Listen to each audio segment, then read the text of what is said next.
మార్చి 1, 2025 నుంచి ఈ పెంచబడిన ఫైన్స్ జరిమానాలు అమల్లోకి రావడం జరుగుతుంది. నాన్ వేరింగ్ ఆఫ్ హెల్మెట్స్ లేకపోతే గనక బండి నడిపేవాడికి, 2 వీలర్ నడిపే వాళ్ళకి, వెనకాల కూర్చున్న వాళ్ళకి కూడా 1000 రూపాయల జరిమానా విధించడం జరుగుతుంది. లైసెన్స్ లేకుండా నడిపితే గనక 5000 రూపాయల జరిమానా విధించడం జరుగుతుంది. ఇన్సూరెన్స్ సర్టిఫికేట్ లేకుండా వాహనాలు నడిపితే ఫస్ట్ అఫెన్స్ కి 2000 రూపాయలు, సెకండ్ అఫెన్స్ కి, ఆ పైన అఫెన్స్ కి 4000 రూపాయలు విధించడం జరుగుతుంది. వితౌట్ పొల్యూషన్ సర్టిఫికేట్ లేదంటే మోడిఫైడ్ సైలెన్సెస్ వాడితే, పొల్యూషన్ సర్టిఫికేట్ లేకపోతే 1500 రూపాయల జరిమానా విధించడం జరుగుతుంది.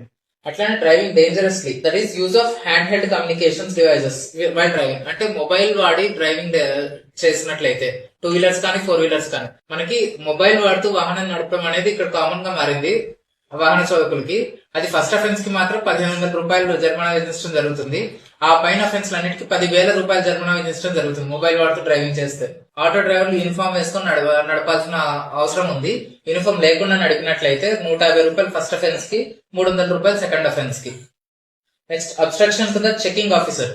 ఈ వాహనాలు నడుపుతున్న వాళ్ళకి సరైన సర్టిఫికెట్లు ఉన్నాయా లేదా, డ్రైవింగ్ లైసెన్స్ ఉన్నారా లేదా, హెల్మెట్ ధరిస్తున్నారా లేదా, ఇవన్నీ చెక్ చేయడానికి పోలీసులు ఎప్పటికప్పుడు గస్తీ నిర్వహిస్తూ ఉంటారు.